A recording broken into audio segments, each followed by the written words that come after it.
This is Chad with JYG PROFISHING out here today in beautiful Crystal River with the Florida Fishing Charters guys. Got Captain Laramie and Captain Garrett on the boat with us, along with Derek Engel and Pickle Ricky. Gonna test out the new WYLD, see if we can catch some Gag Grouper on it and see how it goes.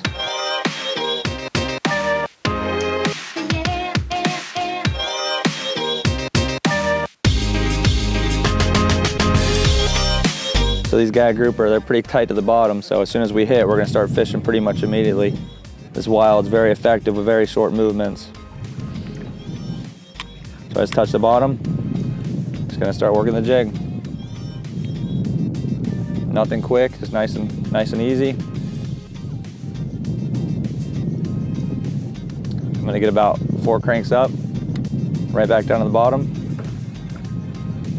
Just trying to always maintain bottom contact. You can see when I'm pitching, I'm not lowering the rod tip too quickly. I'm trying to prevent any tip wrap. So I'm just control fall down, maintaining my slack. Even though this WYLD's a wide profile, it fishes very, very nicely. There's not a lot of resistance to it, which is really good. Currently we're fishing about 180 foot of water. Feels to be about maybe a knot of current. I got a WYLD 220 on, it's handling perfect. Whenever you're jigging, you can switch up the cadence. Give you a little short pitches, you can do some longer falls. I'm gonna kind of switch it up here and do a mix between a long fall and a quarter pitch. Now a half pitch, another quarter, half, drop back down, do a little bit longer fall.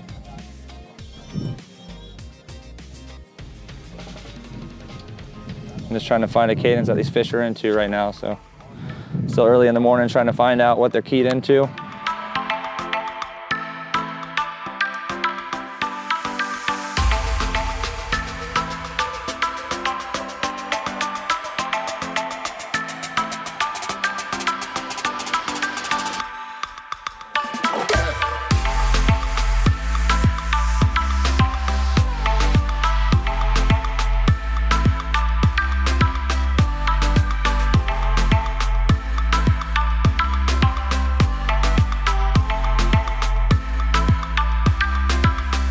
Yeah, we got the, so far this morning, the 220 WYLD's been killing it. I think pretty much everyone been dropping this so far. We've so far put some nice gags in the boat, just got a nice black fin, and it's working really well. So it seems they're keyed in on a little bit smaller pattern with a lot of action. So as this thing drops, it's just rotating all the way down. Doesn't have much of doesn't slide much at all, stays in a very tight pattern with a lot of flutter, and it's worked great. So far so good. See what we can do with it. Here comes the fish. Oh, that's got it all the way down. That might be our tuna. You know, I'm kind of a professional. Hopefully it's a tuna. If it's a bonita, it's a big old one. He looks pretty strong. Yeah, it's a heavy fish. Or he's foul hooked.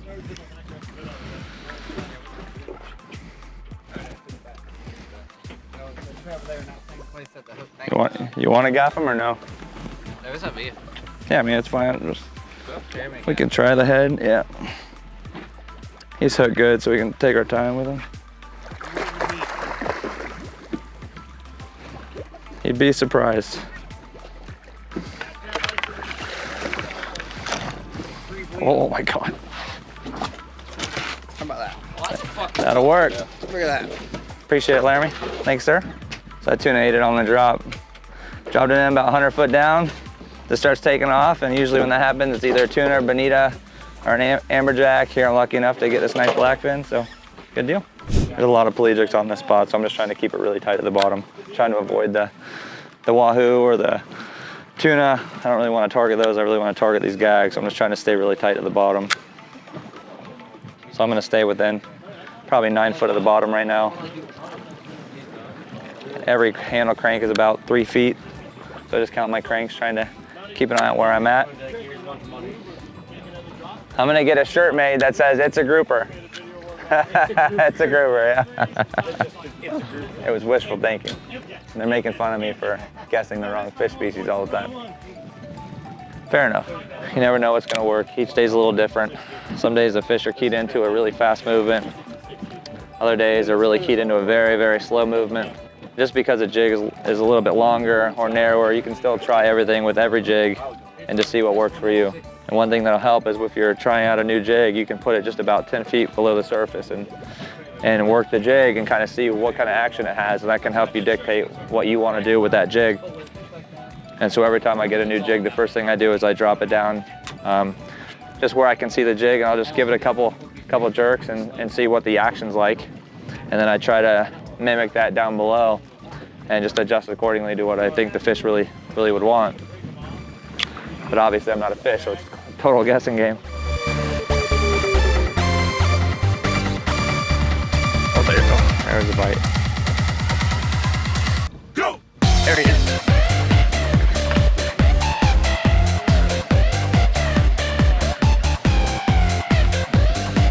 One pitch off the bottom and got a hit and missed him, and he came back for it. Here we go. What's that like? Feels like a scamp. Scampalicious. Once we hook up, it's very important to just keep a steady retrieve on them. No need to go crazy pumping on them. Sometimes if it's a gag and they're running back towards the bottom, you can give them a little bit more heat, but other than that, there's not really necessary. Once you got them coming, usually they start coming up pretty nicely, so let's see what we got. Some color. It's a little scampy maybe. Yeah.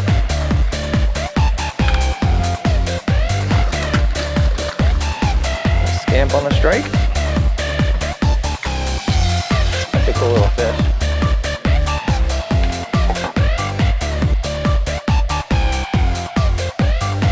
Little scamp. Toss him. I'm going to show you guys something here. When you put your jig in the water, it's very important to start applying pressure to the spool to get that jig to drop straight down.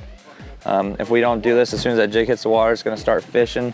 It's going to take it very long to get to the bottom. And if there's a wahoo or a tuna or something, it might grab it while you're in free spool, and that's never really a good thing. So it's very important. Just you can use your index finger if you've got an OSHA. Any other reel, you can just use your thumb and slow it down until you feel that jig start racing to the bottom.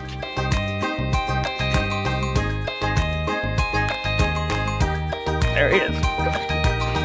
Oh, that's a good one. That's a good one. Oh! Oh, pulled the hook. Dog, bro. Dog. Typical. There he is. Oh, come on, get it. Woo-hoo-hoo, he wants that strike, son. Yep.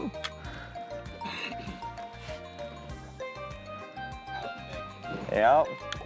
So amazing to me still, just sometimes how they just don't get the hook, man. Just crazy. I'd like to know if they can spit the hook like a snook does, like how fast a snook will spit a bait. Oh, it was a dog. How can a trout knock a damn top water?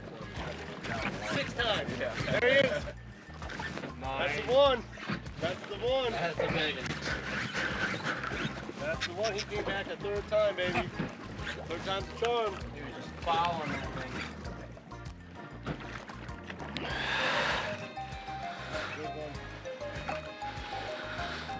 That's when I got to put a little more heat on. Feel like a big one? Feels pretty good. You never know though, man. They're just such little brutes, man. I try to be very aggressive on roughly like the first 10 cranks, as every crank is 3 feet. So I feel like if I get at least 10 cranks and get 30 foot on them, I got a pretty good chance of landing that fish. Once I feel that I'm about halfway up, I'm gonna back the drag off a little bit in case he decides to dig again, so I don't lose him from a pulled hook. And now I got him coming up pretty good, so I can be a little bit more gentle on him now. And just consistent reeling, and hopefully get him to the boat.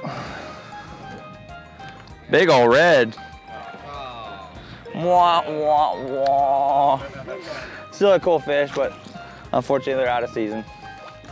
Very strong fish though, so it's always fun. And I just fought like hell.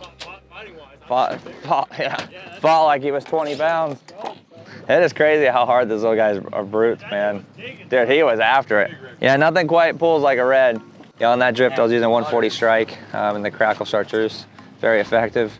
Right there, I just missed a couple, but then got hooked up and landed a nice red grouper. But yeah, it's great. The strikes are probably the most effective grouper catch and jig I've ever used, so it's one of my favorites for sure.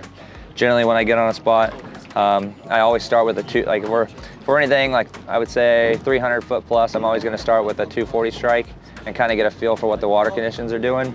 Anything shallower than that, I'm usually going to use a 140, and that kind of gives me a good baseline of, you know, if I can go lighter, if I can go heavier, if I can go wider profile, if I need to go a little bit slender. You know, it kind of gives me a good baseline to start with, so I really enjoy the strike. Send it. I think we're on each other, Ricky. I don't feel you. Okay. Now I don't feel it. He might have been on the boat. Yeah. Yeah, it's looking jacky. I think I got two, maybe. I think I got one or got two. Is it two? Yeah, I got a doubler. Yeah, I got two. Here's something cool for y'all. Sometimes you might just get lucky enough to get two on the jig.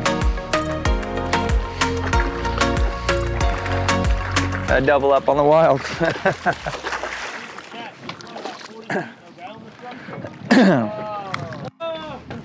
What do you got?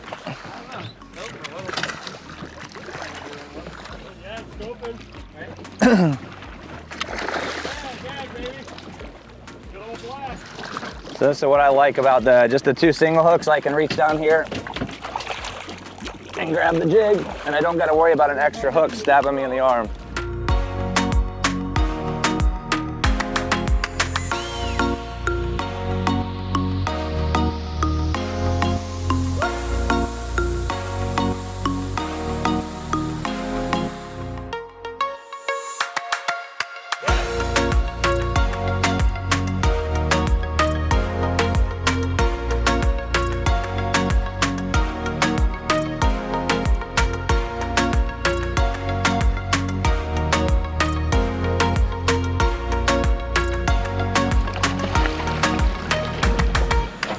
What you got on, Pickle? Dude, look at the screen strikes though.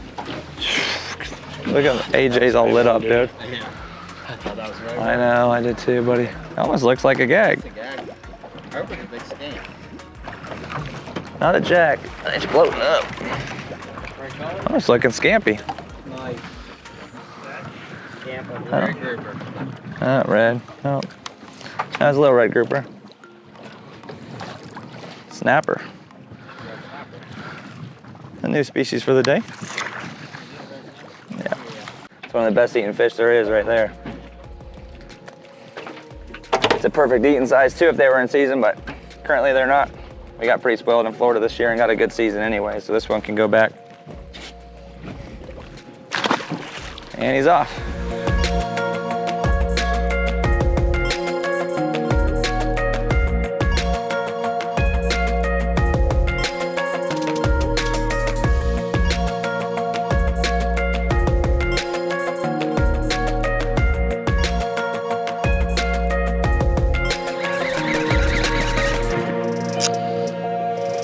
That would have been cool if I actually hooked something on it.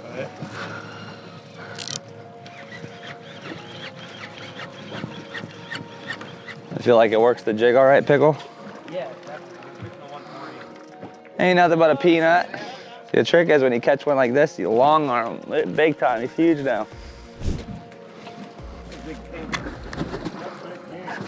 The king?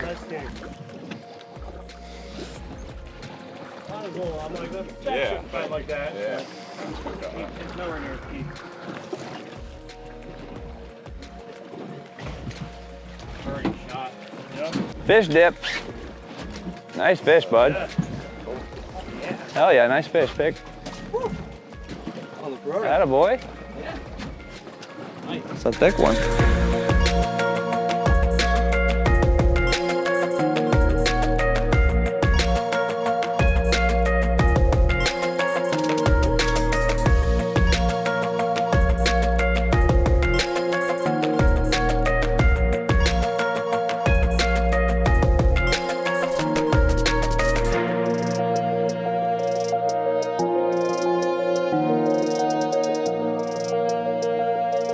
The best part is that he ate the wild, literally just sitting stationary. It was just like, da, da, da. So your rod just loaded up.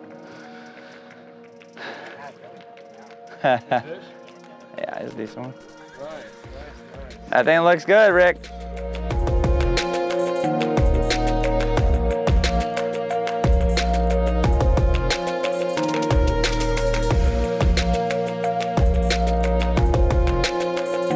So I'm going to walk you through, guys, how we do the ikejime preparation for this fish. It's the quickest way to kill a fish and provides the highest quality of meat possible. So if we're going to kill something, it's good to take care of it the best we can. So first we're going to use a spike, and we're going to brain spike it. This is going to pretty much dispatch the fish quickly. We go just above this gill rake here. Go down, see the fish flare like that? That's just me hitting his brain. So now the fish is brain dead, so he's not going to feel anything from here.